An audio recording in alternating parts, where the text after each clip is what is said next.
This is CUNY TV, the City University of New York.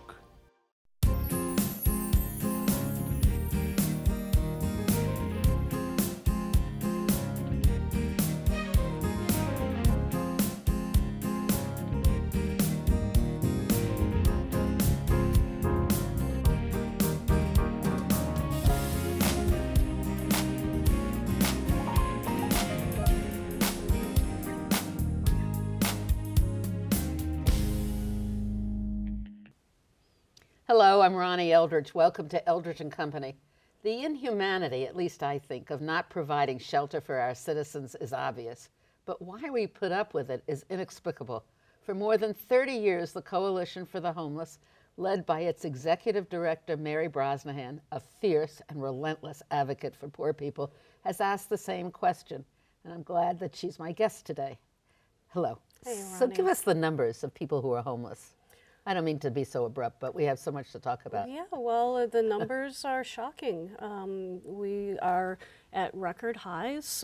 We've been hovering at this point for quite a while, over 40,000 people tonight in our shelter system, and that includes over 16,000 children. So you've seen a real shift from the point where you and I started focusing on this. Back in the 80s, it was predominantly single men and women with, serious underlying issues, and now we're just seeing the family population is driving the insanity, and obviously so the number of homeless families is really larger than it's ever been? Yes, it is. We're at the 10,000 mark almost with the number of homeless families, and so there's a number of policy decisions that have been made have led us to this, but since we have record numbers, now we're seeing a real shutting of the front end of the shelter system. So mothers with children applying typically turned away several times. Why are they turned away? Well, the city wants them to prove their homeless status. So instead of assisting them in getting, for instance, a missing birth certificate or a notice of eviction, they say, go get it yourself. And then the families wind up at the coalition, and it'll take 2, 3, 4 times. And in the meanwhile, you can imagine during this whole process, they're just given very one-night temporary placements in different places. So you can imagine all your kids, all your belongings, a different place. You're surviving on just a few hours of sleep and no chance for the kids to make it to school. I started working with the homeless in 1970. You started when? 89. In 80. And that's when we had the Greenwich Hotel and all of these different things. Why has it been such a long time? We can have people living in a space station in space, and we can't have people living in their own places. Well, that's such a great analogy because, I keep saying this isn't rocket science. Right. We've learned so much. You have, the advent of single adult homelessness. You saw the scandal in the Koch days of the welfare hotels. And then you have people like Andrew Cuomo and others who got in and built these Tier 2 facilities, which are apartment-style humane ways by the nonprofits. But it only works if you are developing the permanent housing. So you have that steady drumbeat, and then also the use of marshaling the federal resources. See, this has become the tipping point here in New York City when the mayor announced his plan to reduce homelessness by 2/3. Almost immediately, they cut off homeless families from priority for public housing in Section 8. And from that point, you can just see the numbers skyrocket. The public housing has always been fascinating because they're empty apartments still, right? Right. But they want to make it more upper middle. They want to make it now more middle class rather than for poor people. Well, they want that, but they also feel that by providing it, they're providing some perverse incentive for people to come into the system, which has been disproven time and again. Nancy Waxstein, who was Dave Dinkins' commissioner, she tried something similar, and they learned immediately that people, there's always the 1 or 2% that are gaming the system, but the overwhelming majority are people that simply don't have any option. Now that you just mentioned that they send them back to get a birth certificate or something, the anxiety and depression that these people must be living with, the stress of not having a place, and you really have to be stressed to go to try to get into a shelter from what people know about shelters, right? Absolutely. And we, just to give you an example, we run a sleepaway camp for homeless kids up in Bear Mountain every summer. So 300 kids total, 100 at a time. And you see that sort of PTSD in the kids getting off the bus. They've fallen so far behind in their schoolwork. And little by little, they realize this is a fun place and I'm going to catch up on my work. And you just see them coming out of their shells because they become so embattled, and also the shame factor of being homeless. The worst thing that you can be called these days is a shelter kid, and so they don't want anybody to know. So we break through a lot of those barriers and show them that there's a different future. But you're right, the 300 for the summer. Exactly. But any progress that advocates for homeless people have made has always been through litigation, right? Almost all, yeah. Yeah, it started with, what was it, Callahan? Hayes, Yeah. So does that mean, and so then the government has to comply, and it sometimes takes them more than a year to comply. Right. Well, I'll just give you an example. In the winter, when they were running out of beds, thanks to the Callahan decree, we got in front of a judge and we got the beds opened up. The Callahan decree said that from the state constitution, is that right, that everyone is guaranteed a shelter? Yeah, and it's fascinating now because that clause in the state constitution that says care and aid shall be provided to the needy, that was inserted after the Depression, the Great Depression, when people had a visceral sense of what they had just been through. And so based on that clause, so, but your larger point is really right on target because you have the Bloomberg administration and Linda Gibbs saying, oh, we need to get rid of these consent decrees and lawsuits so we can really do what's needed, something new and interesting to help people. And in the meantime, you just see that they've just eroded. So do they develop anything new and interesting? Well, that's a pilot project here or there, but their main sort of centerpiece was this Advantage program, which had various iterations. But the point was and that was what? Once a family got permanent housing. When they were in the shelter, they were given a 2-year subsidy, a 1 or 2 year subsidy, and then it ended abruptly. So there were problems with the program itself, but they didn't get funding from the state this year, and so they pulled the plug on it altogether. And again, the interesting part is Steve Banks and Legal Aid is in court trying to stop them from throwing 12,000 families, Advantage families, out of their apartments. Now, can you imagine if 12,000 became homeless again? That would double an already record population in our system. And these were for families that had the understanding they were going to get the supplement for 2 years. Yeah, it was the only available option. And after a year or something, they just said, sorry, we don't have the money anymore. Yeah. So do it yourself, pay the rent. Yeah, and it just doesn't add up if you're working a minimum wage job, and even if you have food stamps, if your income is $1,100 a month and your rent is $900 a month, it doesn't work. And so I guess what's particularly troubling is now with the new DHS commissioner, very smart, capable guy, Seth Diamond, but his mantra is, get a job. Well, where do you get a job? Well, not only where do you get a job, but what kind of a job? What kind of a job? And that's why the Section 8 program, the federal funded program, is considered sort of a gold standard because it's longer term and it's much more flexible. You pay 30%. So if you happen to lose your job and have a crisis, then it'll pay a little more to weather the crisis. It's not a one-size-fits-all. Is that still working? Well, it is working, but now the waiting list is over 100,000 households. So instead of, I liken it to if we had a famine and people were starving, you would feed the starving people first. Right. I mean, obviously there's a huge housing need in the city, but not to target that federal resource to the homeless. That was the main way that Koch, Dinkins, Giuliani all were able to move families out in a humane way. So you have to deduce then that there really isn't the will to help poor people. Is that where we are now? I spend a lot of time thinking about exactly that question. I think in the beginning stages, I think there was a lot of great intentions, and they really didn't want to hear from people who had been doing this work for a long time. They thought that something new would be the magic bullet. And also keep in mind, they only thought they had 2 terms. So like, for instance, this Advantage program, that ticking bomb was not going to explode until after he was out of office. Well, when he went for his 3rd term, all this stuff is now... Did it originate with the city? Yes, it did. The Advantage program. It did. And, You know, I've been to the a job center in Queens, and I mean, I don't know how you expect people to get jobs that are going to pick up the rest of the rent. The one place that was very busy at this job center, which was hiring lots of people, was for food services at the tennis tournament. Well, that lasted for what, 2 weeks or a week? I mean, what kind of a job is that? Yeah. So we, you know, just to piggyback on what you're saying, we run a job training program at the coalition called First Step, and we have this network of great companies, Estee Lauder, Time Warner Cable, you know, and they provide internships, and then we need jobs for the women, and not just, you know, do they pay their interns? Well, it's a delicate balance because a lot of the women are still on public assistance, so they do get a stipend. Right.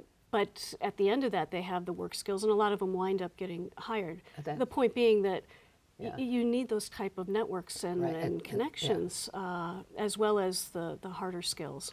Families with the children, they go to school, but they frequently land up in a shelter that's not near where they had started in school. You know, the City Council held a hearing on education of homeless youth last week, and the big bombshell from that was that, you know, 30% maybe are able to get a shelter placement where the kids are going to school. And so many things are happening. The kids wind up not going to school, they wind up traveling on the subway by themselves, or the mothers have to travel both ways. It's like a full-time job. But again, that instability, as well as where are they going to do their homework at night? You know, it just builds up that uncertainty in the kid's head. You know, we're working now more closely with the teachers union and hearing it from the teachers, children falling asleep in their classrooms. You know, it just manifests itself in a variety of ways, including, you know, either depression or, you know, kids acting out. I know what I was going to ask you, because we were talking about they're still in the welfare system. What's happened to all the people who were on welfare, and are there people who should be getting assistance who aren't? I mean, has the safety net, is there the so-called safety net around, or is it gone? Well, New York actually has a more long-lasting, generous program. So unlike, for instance, Alabama or someplace like that, it's not so cut and dry. But absolutely, there are people who still need assistance. And what's also, I don't want to say fascinating, because it sounds like it's a good thing. It's not at all, is the number of apartments that we're losing when they become deregulated. So when you're talking about the safety net, it's almost like the last string of the safety net that family may have been able to survive. But once that cheap apartment is gone, then all hell breaks loose. There was a story that in urban centers that there are more poor people living in suburbs now. Yeah, in Cleveland, that was, that was an interesting story. Yep. Do you see that here? I mean, are people moving out or try to move out? Are they paid to move out? Well, if you have relatives that are willing to take you in, it's called greyhound therapy by the by the, you know, colloquial term. The city will give you a ticket, a one-way ticket to get out. But you know, people when they're in crisis tend to cling to the familiar, understandably. In fact, many of the people that we see and do outreach to on the streets are in neighborhoods close nearby where they used to live. But I found that fascinating from another angle, that I grew up in the Midwest, but you also see why this Occupy Wall Street is resonating and not being dismissed, because it isn't just the usual suspects anymore. I mean, the poverty is becoming more entrenched, and people really are not able to... and more families and children living under the poverty level. So what would be the ideal thing? To put a certain part of the available apartments in public housing available to homeless families, and to increase the building of other housing. Precisely, you got it, because it has to be a two-track system. And in fact, if people want to go to our website, coalitionforthehomeless.org, Patrick Marquis and Giselle Routhier have done a great job just laying out, we call it a 1 in 3 program. In other words, we're not asking for everything. We're saying, why don't we start today and provide 1 out of every 3 Section 8 and public apartment to homeless people. To homeless people, and also, you know, this highly touted capital plan that the mayor has. If you look at it, it really is skewed to middle income. You know, what Koch did, this is his lasting legacy, was his 10-year housing program, but 10% were given to homeless families. And again, that, you know, that lasted right almost to the end of the Giuliani era. So we need to really have the subsidy in place so he can do that. So why aren't we doing it? Well, it's interesting. You know, we had meetings with Sean Donovan when he was here, terrific guy, and you know, from his standpoint, it wasn't so much an ideological issue, but when you start directing the apartments to lower income families, you need the ongoing subsidy. In other words, you know, for the middle income people, if they're paying a higher rent, then the person who's developing the project has enough to cover the mortgage. Again, it's a math problem. It's a commitment. It's a political will problem to say, no, we're going to do 10% and we're going to make that work, because you just see how it shows up in the education and all these other systems. You know? Then it lands up, you know, where we know where it lands up. Yeah. In jail. Yeah, right? exactly. And unemployed for the rest of your life. Mm-hmm. I mean, has anybody suggested, for instance, there's a transfer tax that you have to pay. Isn't that a city tax? I'm not quite sure, a city or state.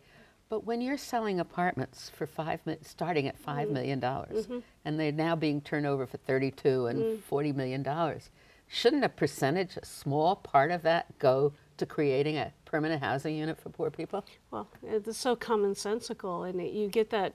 No, we're not going to tie our hands or the hands of the and we're not going to extend the millionaire's tax because they may move to New Jersey. It's such a myth, and I'm so glad you brought that up, because people, you're saying, like, what can we do tangibly? Well, this isn't a new tax. It's in place right now. We're just saying don't allow it to sunset on December. Don't give the millionaires and billionaires a tax break on January 1st of next year. And to understand that, that would bring billions of dollars, it is bringing billions of dollars in revenue for programs for the homeless people across the board. And, you know, for Bloomberg to say, oh, people will move away, time and again that's been proven wrong. You saw after 9/11, I mean, even now, it's already in place. People who are making more than $1 million and are living in New York City are living here because they want to live here. I mean, because of the quality of life. Exactly. It just is so counter to any common sense. And it's, I mean, this is a city, well, we've always talked about the increasing disparity between the high and the low. Well, and it's indecent, actually. It is, from a practical level, Brendan O'Flaherty up at Columbia University has done a multi-year study. The biggest predictor of homelessness in a community is economic stratification, and so where else would we have, over the course of a year, over 100,000 different people becoming homeless? Well, we haven't built any new public housing, have we, in recent years? No, no. Yeah. And that was a federal program, I guess, that's sort of disappeared, has it? I don't remember the whole details. Well, I think that in other places like Chicago and so on, the projects themselves were so densely built and created their own problems, like at Cabrini, Green, et cetera. So the money is flowing, it's diminished, but it flows, and the idea is to build smaller. But they've been done by nonprofits, haven't they, more than by the government? More than by the government. Yeah. But there was no one-to-one replacement stipulation, so we are losing ground. And, New York really should pride itself in the fact that, we started building public housing before the feds did, and our public housing, by and large, I mean, NYCHA has its problems. We could do a marathon on that, but at the end of the day, it's relatively It's a tradition that New York has always been proud of, I thought. Yeah.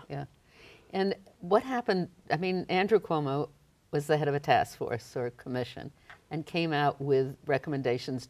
Was that agreeable to you and sufficient in a way? Well, yeah, we participated in that process. And so what happened at the end of that? Well, what happened is that, we had Giuliani, and you had that extreme criminalization attempt to remove poor people from the street. And then when Bloomberg came in, there was at least talk of looking at things with fresh eyes and trying to do things differently. It's got a more of a palatable gloss on it, but it really is a continuation of that mentality that people are poor because they're not trying hard enough, as opposed to there's something structural going on here, and that housing is really the bedrock. We need to get people stably housed, or we're not going to be able to get those kids up and become the next generation. Precisely. Are there studies that show that people coming into the shelters were in fact homeless themselves? Is there such a thing, the generation difference? Because we've had this shortage for such a long Oh, time. I see. We're homeless as Yeah. children. Yeah. I don't know if anybody's tracked that. That would be interesting. But we do know that, and this has been studied for a while, that homeless people by and large are coming from very specific neighborhoods. In fact, 5 neighborhoods, the poorest neighborhoods. And what, Which are what? you know, Bed-Stuy, Brownsville, East New York. and Bronx. And The Bronx is the poorest, isn't yes. it, Borough? And what it tells us, and what we know from experience, is that they don't have that kinship network to rely upon. You know, if something happened to you or I tonight or got burned out, we'd have somebody to help us out. But when your whole family is stretched to its limit, yeah, maybe you can sleep on their living room floor for a little while, but it becomes untenable much more quickly. And so we see that dire poverty, again, just feeding the homeless system, because the capacity is just not there for people to live. And the city is no longer converting, I mean, not that they were ever desirable, but motels and hotels. Do we still have welfare families, poor families in them? Yes, and I'm, you know, you're asking all exactly the Yeah. right questions, because you remember with the Martinique Yeah. across from Macy's, remember what was the big right. scandal, but it was visible. Now, so many hidden. thousands of the families are in these very expensive, Far away, and what's really amazing is that they're taking some low-income stock, low-cost stock, Yeah. and working with the landlords and displacing poor families, so To they put pay homeless- and pay, you know, thousands of dollars in rent. It's absolutely preposterous. And also, it costs more for a family to live in a That's the- shelter, doesn't it? Well, that's the point, that, Yeah. you know, whether you're paying the scumbag landlord for inadequate housing, or even at the best, you know, the help-run shelters or some of the really great family facilities, it's still $38,000 a year. Again, just getting back to sort of the cost effectiveness of early intervention, providing, you know, we do eviction prevention all the time at the coalition, intervening at the right moment, but also providing the rental subsidy is pennies rather than on dollars. That would be more like $3,000 a month just for Yeah. the apartments. And they're also, what I always have thought is that most of these shelters are inaccessible. So, I mean, are they still around Kennedy Airport and places like that? They're all over. Yeah. And this has become a flashpoint. I think that people are looking at homelessness more because they're seeing, more people on the streets, but also, you know, neighborhood after neighborhood. Now it's even down in Chelsea, in one of, you know, the most expensive neighborhoods. They're trying to site a shelter with, you know, 400, 500 men right in the middle of a block, you know, and people are like, what is going on here? But you're hearing those outcries all over as they move to build Why do more they have beds. to build for 400 and 500 people at a time? Well, What's the theory behind that? well, their theory is that it's we have great programs, and it's a multi-floor campus and all this. But at the end of the day, it's about cost effectiveness for them, and, you know, putting more people in a smaller facility. So they can concentrate all the social services because Yeah. they aren't that available. Right. It's But you can't control people once they leave the front door, and Right. we're already seeing that in Chelsea. I know, because my son's school is right around the block from it. Are they in that shelter now? Yeah, they've they already are. started. They haven't reached the 300 bed. Now again, that's going to trigger possible litigation, because a 200 bed limit was put in place when. Oh, that's another regulation. Yeah, well, it Was was. that a law or It was a regulation? city council law. Thank you. Okay. And it's a great law, because the idea was, you minim- know, we don't want these huge drill floors. We don't want a Fort Washington Yeah. again. And again, you know, again, flying in the face. Well, this isn't a drill floor. No, it's not a drill floor, but it still is So not now, the so way. now you have to go back to court to we litigate may. again. We may. And that's what Legal Aid and poor Steve Banks does. So brilliantly. You people are all such heroes. I can't believe Oh. it. I don't know. How many years have you been doing this work? 21. It's incredible. And do you get over exasperated sometimes, or is it just, I don't know, you've been called a tiny tyrant? read someplace. Because the New York Post called me a she-devil. A she-devil. And they were agreeing with me. So they had to say, give the she-devil her due. They were, on their editorial page. So do you drive the mayor crazy? Is that what happens? I think with this mayor, I don't know if we're driving him. I don't even know what's sad is that. You. Exactly. Yeah. I think that he's a delegator. I mean, at least I know we drove Giuliani crazy. Right. Yeah. But I think with this mayor, it's like, headline avoidance. And that's really sad. This is the kind of thing that makes you want to go down to Occupy Wall Street. Right. Absolutely. Right. It's such an obvious thing. Why are we... The other thing that's bothered me is that the presidential elections and everybody talks about the middle class. Mm-hmm. Well, where are we ever going to talk about the poor? By just not talking about them doesn't make them disappear. Right. And it is an important thing for us, isn't it? It sure for is. For society. And Barbara Ehrenreich has done such great books, Nickeled and Dimed, where she pointed out, and she did a piece, I think, in The Nation recently that, all the stories are about so-and-so is making 6 figures and now they're living, it's almost as though there is this constant grinding poverty that is out there. It is growing, and I'll say on, tip of my hat to the people at Occupy Wall Street, they've welcomed a number of homeless people into their midst and, non-judgmental and trying to get them the help they need. So, we're making that connection between the middle class and poor people. Are there still people going out on the streets to try to convince people to go into shelters? There are, and, they've revamped that whole system, where it worked beautifully with the private church and synagogue shelters, and now there's a lot of hurdles to get into one of those private shelters now. But yeah, there's still great people trying to do outreach. Again and again, they hear, I want an apartment, and so we have this housing first approach now. Do we still have this problem with single women and single men? Well, if you have the shelter in Chelsea is for men, 400 men. Yep. Is the Bellevue shelter still open? It is, 800. 800 men. That's the central intake point, yeah. So obviously we still have problems with each of these programs. We do, and so I didn't mean to diminish that population by saying that, we see this explosion in families, but we're hovering at a near record level for the women. And just again, I have to get into the weeds a little here, but when we were in court arguing for more shelter beds, we have women in their 60s being bussed in the middle of the night with all their belongings, getting a couple hours of sleep, woken up and told to go back and start the process all over again. I mean, I don't know about you, but I pay taxes so that I don't have to stand in line and beg for food when I'm 70 years old, let alone be subject to this type of humiliation. So we can go to your website. Yes. And do volunteers help you? Yes, and we feed 1,000 people every night on the street. So, and do lots of different programs, but that's the main place we use volunteers. And come out one night and help us. We have 3 vans that go out. And understand also that there has to be a will that we can, as a society, have this kind of thing happen. Right. Yeah. I think that's another way to volunteer, is just to become educated. Right. Well, thank you very much, Mary Brosnahan. Thank you, Ronnie.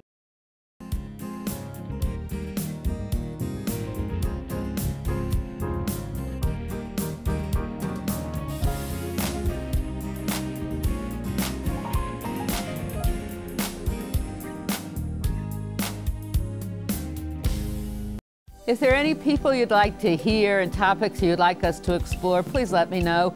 You can write to me at CUNY TV, 365 Fifth Avenue, New York, New York, 10016, or you can go to the website at cuny.tv and click on Contact Us. I look forward to hearing from you.